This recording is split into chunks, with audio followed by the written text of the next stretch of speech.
അത് എനിക്കുണ്ട്, താങ്കൾക്കില്ല എന്ന് എനിക്ക് മനസ്സിലായി. കണക്ക് പെണ്ണ് പിടിച്ചിട്ടല്ല കേട്ടാ, നീ തൊലിക്കാൻ വെറുതെ ഷിയാസെ. നീ നാറുവേ. നിന്റെ ഉമ്മ അടിച്ച് പുറത്താക്കിയത് നീ പെണ്ണ് പിടിച്ച കേസിൽ. നിന്നെ നാട് മുഴുവൻ നീ ഓത്ത് കിടക്കുന്ന പെണ്ണുങ്ങളുടെ കേസുകൾ മൊത്തം എൻ്റെ കിടപ്പുണ്ട്. എനിക്ക് ആ പേഴ്സണൽ ലോൺ ഒന്ന് ക്ലോസ് ചെയ്യണം. അത് 5 ലക്ഷത്തി സംതിങ് ഉണ്ട്. അത് അവരുടെ കമ്മിറ്റി മെമ്പേഴ്സ്, അപ്പോൾ ബാലടീമ് കൊടുത്ത കാശിന് വേണ്ടി നന്നായിട്ട് പണിയെടുത്ത കമ്മിറ്റി മെമ്പേഴ്സിനും നന്ദി അറിയിക്കുന്നു. ജേക്കരി വേൾഡിലേക്ക് എല്ലാവർക്കും സുസ്വാഗതം. ഷിയാസ് കരീമിനെതിരെ പരാതിയുമായിട്ട് ഒരു യുവതി രംഗത്തെത്തിയിട്ടുണ്ട്. അപ്പോൾ FIR ഇട്ടു എന്നാണ് അറിയാൻ കഴിഞ്ഞത്. അപ്പോൾ ഇതാണ് ആ പോസ്റ്റ്. ലൈംഗികമായിട്ട് ചൂഷണം ചെയ്ത് 65 ലക്ഷം രൂപ തട്ടി നഗ്ന ദൃശ്യങ്ങൾ പോൺ സൈറ്റുകൾക്ക് നൽകുമെന്നും ഭീഷണിപ്പെടുത്തി. അപ്പോൾ ഇതാണ് കേസ്. വിശദമായി നോക്കാം. അതിന് മുമ്പായിട്ട് സബ്സ്ക്രൈബ് ചെയ്യാതെ കാണുന്നവരാണെങ്കിൽ സബ്സ്ക്രൈബ് ചെയ്തിട്ട് വീഡിയോ കാണാൻ ശ്രമിക്കണം. വീഡിയോ ഇഷ്ടമാവുകയാണെങ്കിൽ ലൈക്ക് ചെയ്യാനും മറക്കരുത്. ഷിയാസ് കരീമിനെ അറിയാത്തവർക്കായിട്ട് പറയാം, ബിഗ് ബോസ് താരമായിരുന്നു ഷിയാസ് കരീം. ബിഗ് ബോസിലേക്ക് ഒരു വൈൽഡ് കാർഡ് എൻട്രിയിലൂടെ കടന്നു വരികയും അങ്ങനെ റണ്ണറപ്പ് ആവുകയും ചെയ്ത ഒരു താരമാണ് ഷിയാസ് കരീം. ആള് പണ്ട് മോഡലായിരുന്നു. അപ്പോൾ ഒരു മോഡലായിട്ട് രംഗത്ത് വന്ന ആളാണ്. പിന്നെ അത്യാവശ്യം ഈ ജിമ്മ് അങ്ങനെയൊക്കെയുള്ള ഒരു ബിസിനസ്സും പിന്നെ ഈ ഉദ്ഘാടനങ്ങൾ അങ്ങനെയുള്ള കാര്യങ്ങളൊക്കെ ആയിട്ടാണ് ആൾ നടന്നു പോകുന്നത്. അപ്പോൾ ഇദ്ദേഹത്തിനെതിരെ പരാതി കൊടുത്ത സ്ത്രീ എന്ന് പറഞ്ഞാൽ ഒരു യുവതി എന്ന് പറയാൻ പറ്റില്ല, ഒരു 10-50 വയസ്സിന് മുകളിലുള്ള ഒരു മധ്യവയസ്കയാണ്. ഓക്കെ, ഇപ്പോൾ അടുത്ത കാലത്തായിട്ട് തന്നെ ഷിയാസ് കരീമിനെതിരെ ഉയർന്നു വന്നിട്ടുള്ള ഒരു വിവാദമായിരുന്നു അനുമോളുമായിട്ടുള്ള ഒരു വിവാദം. അത് BJP എടുത്തിട്ട് വലിയ രീതിയിൽ കത്തിക്കുകയുണ്ടായിട്ടുണ്ടായിരുന്നു. അപ്പം അതിന് കാരണം എന്ന് പറയാൻ ഷിയാസ് തന്നെയാണ്. അപ്പം ഷിയാസിൻ്റെ വായിൽ നിന്ന് വന്നു പോയിട്ടുള്ള ഒരു വാക്കാണ് അതിൻ്റെ ഒരു പ്രശ്നം. അതായത് അനുമോളുടെ അടുത്ത് പാർട്ടിക്കിടയിൽ ചോദിച്ചതാണ് ബീഫ് എടുക്കുന്നില്ലേ എന്ന് ചോദിക്കുന്നു. അപ്പോൾ അവൾ ബീഫ് എടുക്കുന്നില്ല.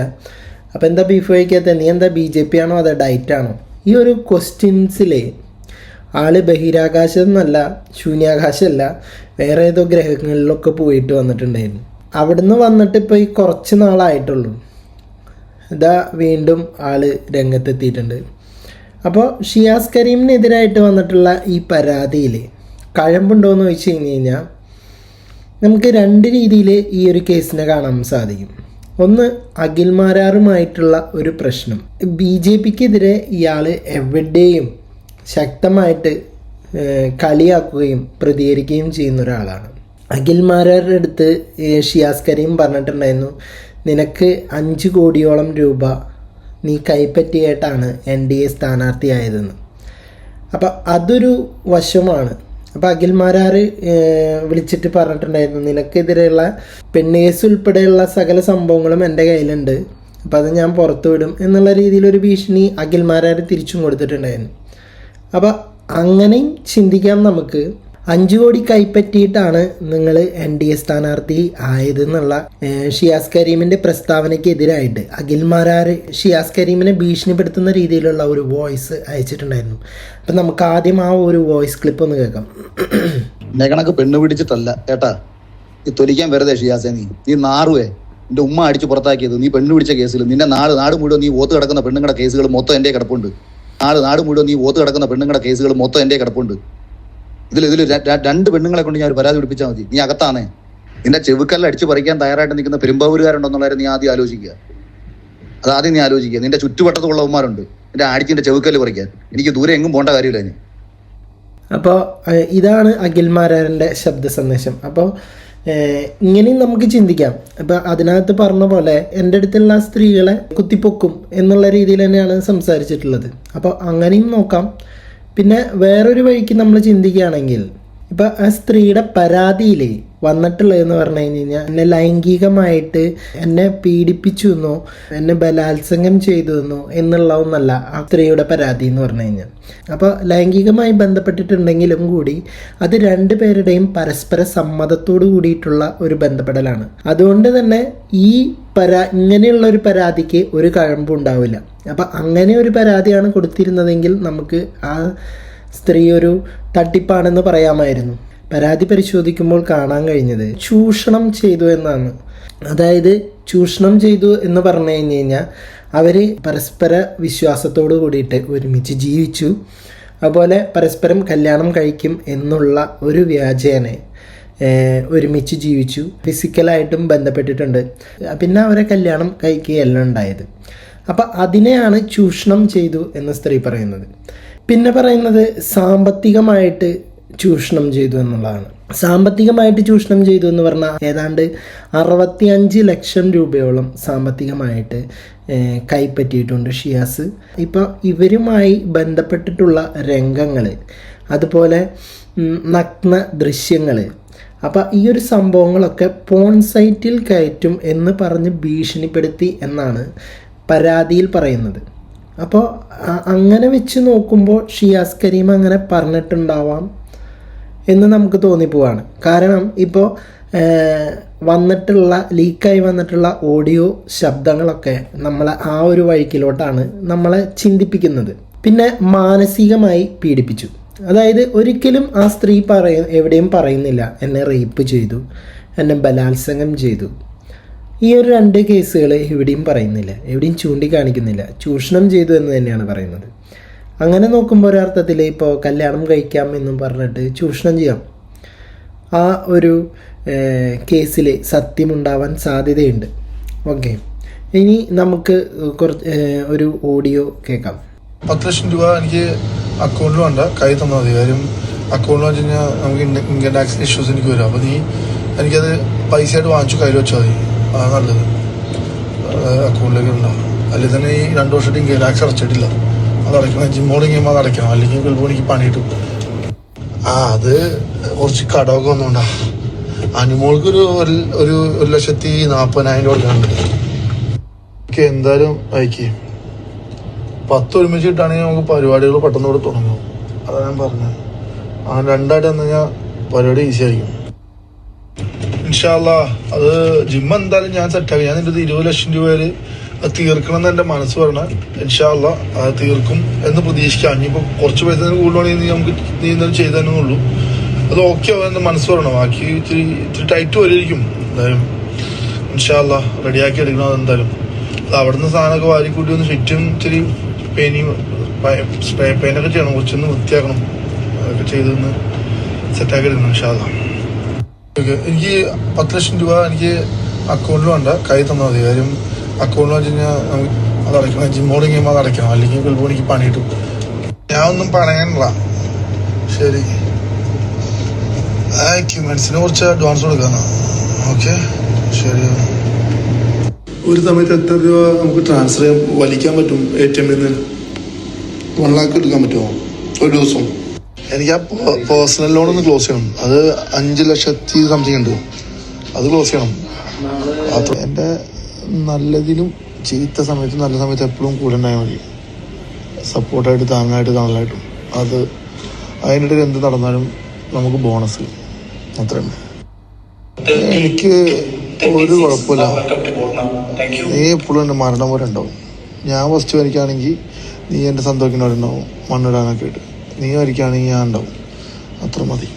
അപ്പോൾ ഈ ഒരു ഓഡിയോയിൽ നമ്മൾ മനസ്സിലാക്കുന്നതെന്ന് പറഞ്ഞു കഴിഞ്ഞാൽ ആ സ്ത്രീയുടെ പരാതിയിൽ കഴമ്പുണ്ടെന്ന് തന്നെയാണ്. പിന്നെ ഷിയാസ് കരീമിന് വേറെയും കുറേ ബന്ധങ്ങളും കാര്യങ്ങളൊക്കെ ഉണ്ട് എന്നാണ് നമുക്കറിയാൻ കഴിഞ്ഞത്. ഇപ്പോൾ ഒരു ഗുണ്ടയായിട്ടൊക്കെ ബന്ധമുണ്ടെന്നാണ് മറുനാടൻ പുറത്തുവിട്ട ന്യൂസിൽ നമ്മൾ കണ്ടത്. പിന്നെ ജിമ്മ് തുടങ്ങാനാണ് ഈ പൈസ എന്നൊക്കെയാണ് പറഞ്ഞിരുന്നത്. പിന്നെ പേഴ്സണൽ ലോൺ ക്ലോസ് ചെയ്യാൻ, അതുപോലെ ഓരോ പ്രാവശ്യം ഓരോരോ ആവശ്യങ്ങളാണ്. ഓക്കെ, അപ്പോൾ ടാക്സ് വെട്ടിക്കാനായിട്ടുള്ള കാര്യങ്ങളും ആൾ അതിനകത്ത് പറയുന്നുണ്ട്. പിന്നെ എന്ന് പറഞ്ഞു കഴിഞ്ഞാൽ സ്ത്രീകൾക്ക് വേണ്ടിയിട്ടുള്ള ഒരു ജിമ്മ്, അത് പെരുമ്പാവൂരോ എവിടെ അങ്ങോട്ട് തുടങ്ങാൻ വേണ്ടിയിട്ടാണ്. അപ്പോൾ അതിനും വേണ്ടിയിട്ടാണ് സ്ത്രീ സഹായിച്ചതെന്ന് സ്ത്രീ പറയുന്നുണ്ട്. ഷിയാസ് കരീം പലയിടത്തും സമ്മതിച്ചിട്ടുണ്ട് ഞാൻ ഈ സ്ത്രീകളെ ചൂഷണം ചെയ്യുന്നതിൽ മിടുക്കനാണ് എന്നുള്ളത്. അപ്പോൾ അത് ചോദ്യം ചെയ്ത ഒരു ഹിന്ദു ആക്ടിവിസ്റ്റ് ഉണ്ട്. ഈ ഹിന്ദു ആക്ടിവിസ്റ്റ് ചോദിച്ചൊരു ചോദ്യമുണ്ട്, എന്തിനാണ് ഹിന്ദു പെൺകുട്ടികളെ ഇങ്ങനെ തിരഞ്ഞെടുക്കുന്നതെന്ന്. അപ്പോൾ അതിനുള്ള ഒരു മറുപടിയാണ് നമ്മളിപ്പോൾ കേൾക്കാൻ പോകുന്നൊരു ഓഡിയോ. ഓൾറെഡി അങ്ങോട്ടില്ല മാറ്റം ഇങ്ങോട്ടില്ല മാറ്റം നിലപാടോ എന്ത് കൊള്ളാം നിലപാട്. ഇതിൽ മോശമായിട്ടുള്ള മെസ്സേജുകളൊന്നും ഉണ്ടാവില്ല. ഞാൻ അങ്ങനെ മോശമായിട്ട് അയക്കാറില്ല ആർക്കും. അത് എനിക്കുണ്ട്, താങ്കൾക്കില്ല എന്ന് എനിക്ക് മനസ്സിലായി. മോശമായിട്ട് മെസ്സേജ് അയക്കാറില്ല എന്ന് പറഞ്ഞത് അപ്പം അറിയാതെയാണോ അയച്ചുകൊണ്ടിരിക്കുന്നത്? മോശമാണെന്ന് പോലും അറിയാതെയാണോ അയച്ചുകൊണ്ടിരിക്കുന്നത്? 2015 തൊട്ടുള്ള മെസ്സേജുകൾ വരുന്നുണ്ട്, വീഡിയോ കോളുകൾ. അതിൽ ഈ പറഞ്ഞ പോലെ ഷർട്ടില്ലാത്ത കോളുകളും പിന്നെ മെസ്സേജുകളും ഒക്കെ ഉണ്ട്, സ്ക്രീൻഷോട്ടുകളും ഒക്കെ ഉണ്ട്. ശരിയാക്കാം നമുക്ക്. അതെ അതെ അതെ അതെ അതെ അതെ. അല്ലെങ്കിൽ ഈ BJP-ക്കാര് പൊതുവെ അങ്ങനത്തെ കളികൾ കളിക്കുള്ളൂ, അങ്ങനത്തെ കാര്യമില്ല. ഞാൻ വീണ്ടും പറയുന്നു, കേരളത്തിലെ ഹിന്ദുക്കൾക്കും മുസ്ലിംസിനും ക്രിസ്ത്യൻസിനും ബീഫ് കഴിക്കണം, അത്ര ഉള്ളൂ. അതിനൊരു മാറ്റമല്ല. പിന്നെ പാത്തും പതുങ്ങിയും കഴിക്കുന്ന BJP-ക്കാർക്കും പബ്ലിക്കായിട്ടിരുന്ന് ബീഫ് കഴിക്കണം. ഞാൻ പറയുന്നത് പശു അല്ല, ബീഫ് വേറെ, പശു വേറെ. അതെ അതെ അതെ. BJP-ക്കാർ ഇങ്ങനത്തെ കളികൾ കളിക്കുമ്പോ മറ്റേ അജ്മൽ അമീർ ഒക്കെ വന്നിരുന്ന് പറയുന്നല്ലോ, നിങ്ങളുടെ ആൾക്കാർ മൊത്തം ഒറ്റക്കെട്ടായിട്ട് വന്നിരുന്നിട്ട് എന്ന് പറയുമായിരിക്കും അല്ലേ? അജ്മൽ പറഞ്ഞ പോലത്തെ എന്റെ കരിയർ ഒന്നും ആർക്കും താർക്കാൻ പറ്റില്ല, മൊത്തം ആണ് എന്ന് പറയായിരിക്കും അല്ലേ? BJP-ക്കാർ മൊത്തം യിലൂടെ സൃഷ്ടിച്ചായിരിക്കും അല്ലേ? അപ്പോൾ ഇതിൽ നിന്ന് നമ്മൾ മനസ്സിലാക്കുന്നത് ഷിയാസ് കരീം ഒരു വലിയൊരു സംഭവമാണ്. സോ നമുക്ക് ഇതിനകത്ത് ഇനിയും കൂടുതൽ തെളിവുകൾ വരാനുണ്ട് പുറത്തോട്ട്.